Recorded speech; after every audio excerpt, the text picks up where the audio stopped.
In the year 2013, there was a summer. I had just finished my freshman year of high school, and I was looking to start something big. I wanted to play a game I'd never beaten before, and finish it completely by the time school started. I'd never really liked MMOs. I've always tried my absolute best to try to get into games like World of Warcraft or RuneScape, but I can't help but get overwhelmed by how fucking complex and elaborate everything seems. Like, just look at that hub interface. Jesus Christ, I don't even know where to begin. Terra, Guild Wars 2, Ion, Star Wars The Old Republic, you name it. None of these games kept me invested and were never easy for me to just pick up and play. However, when I was thinking of old games I never completed, I remembered one particular MMO from back in my late elementary school days. That game was titled Fusionfall.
In early 2009, Cartoon Network launched a paid subscription MMO game that combined every single major show they owned into one comprehensive world.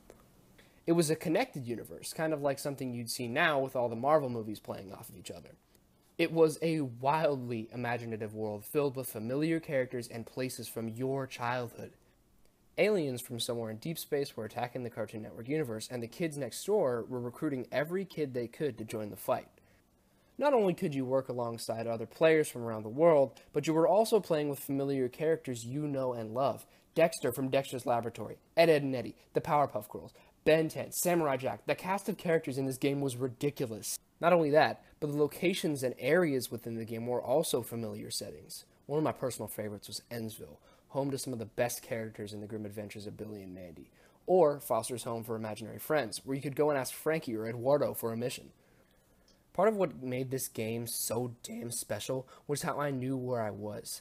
I didn't have to go find Zipzorp in the Global Castle in the Kingdom of Frigidor. Instead, I had to go find Blossom in the K&D Treehouse. All of the armor and weapons were cool little references too. You could also collect nanos as you progress through the individual levels in the game. There were small little versions of characters that you could bring out and use power-ups with.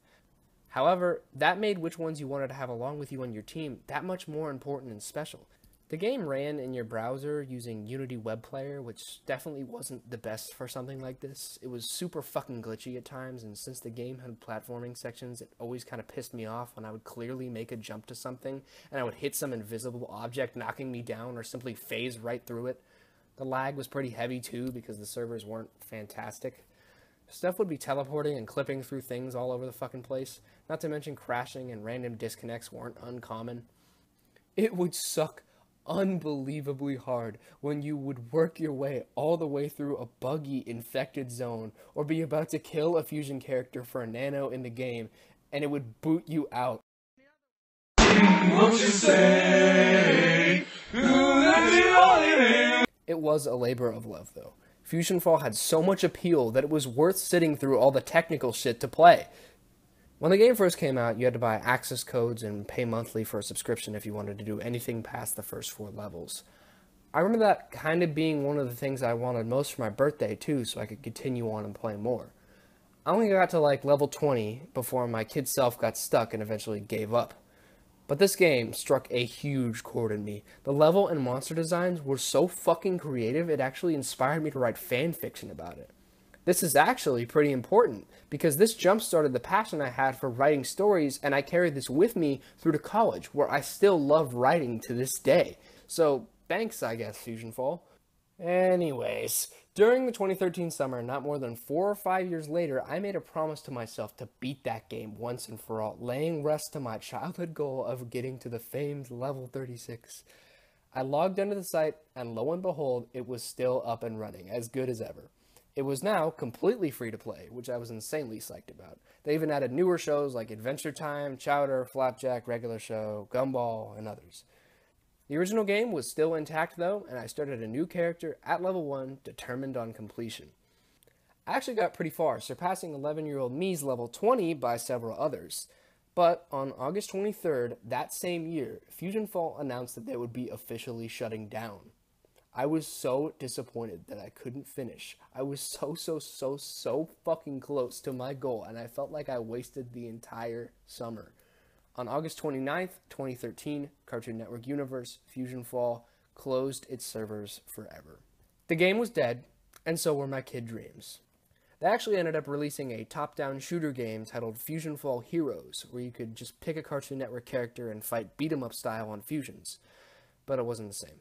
Many longtime fans consider it a disgrace to the original, and I definitely feel what they're saying, because how could you make something so prodigious and then shit out something like this? It just really left a bad taste in my mouth overall, and I never really wanted to see it again. Some time passed, and one day during my senior year of high school, I decided to punch Fusionfall into Google because I wanted to reminisce. I don't know. The only thing I was expecting was footage, gameplay, and links to Fusionfall Heroes, but instead I saw something else. A revival project. A team of developers were working together to rework and rebuild Fusionfall to be played once more. I was obviously very skeptical of the whole thing, since attempting to revise a project that big would take a century. I basically said something like, well, see you in a few years, and I clicked away. But something did stick with me. The idea of my childhood unfulfillment with the game finally being put to rest was too good to pass up, so I continued to check in on the whole ordeal every few months or so. At the end of 2015, the team behind all this announced that they had discovered how to run a server with the client of the original game. Everything would be just like how it was in 2010 before the Birthday Bash update, with all original 36 nanos still completely intact. All they had to do was recode it and reprogram the mechanics of the game. This project was titled Fusionfall Retro. Apparently, they also plan on releasing a new polished game with new features and characters to play called Fusionfall Legacy.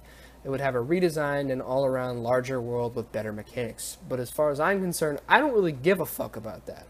I just want to play the original, dude.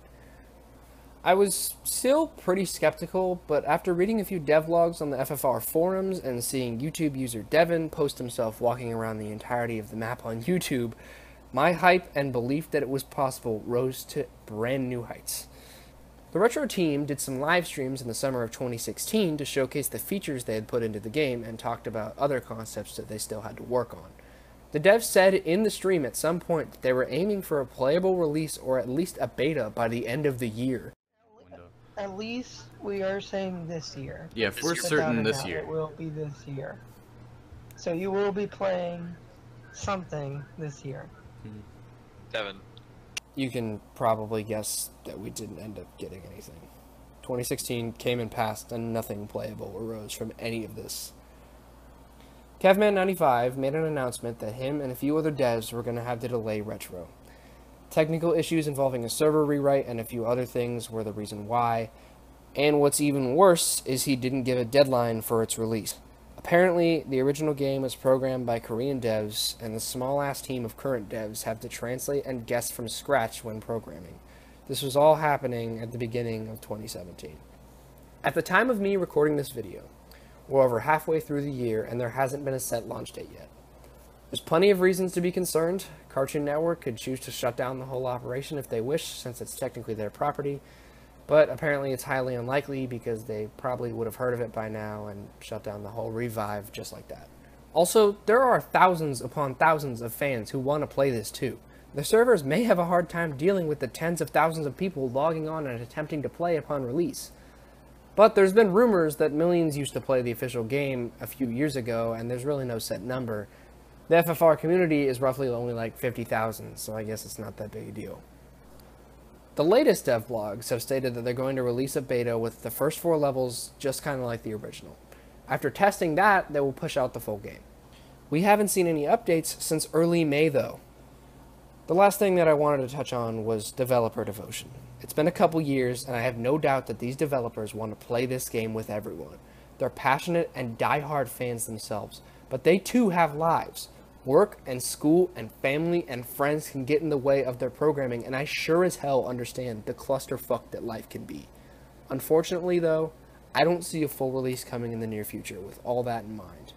They keep saying we'll get something, but I guess we just have to keep our fingers crossed. I think one of the worst things is how god-awful the fan base is. I mean, me included. I too am an overly cynical piece of shit, but there's such a weird dynamic to the whole community. People are either speculating way too much, bitching about a release date, or being uptight and yelling at naysayers to be patient and to trust the fucking devs. Fusionfall doesn't really have a strong YouTube or Reddit presence either.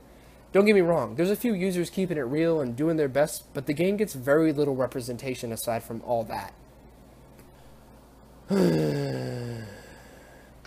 Regardless of what happens, I'm still going to keep checking every few days or so for news on some kind of release.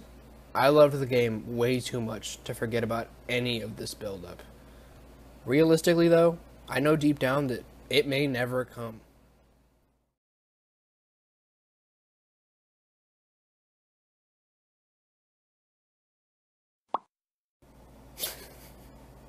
Holy fuck, no fucking way.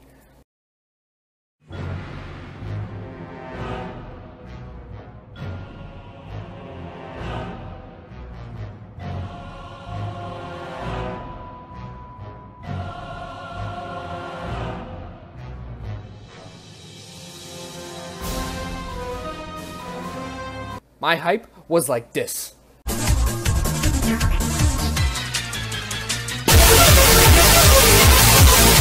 It just fucking took off.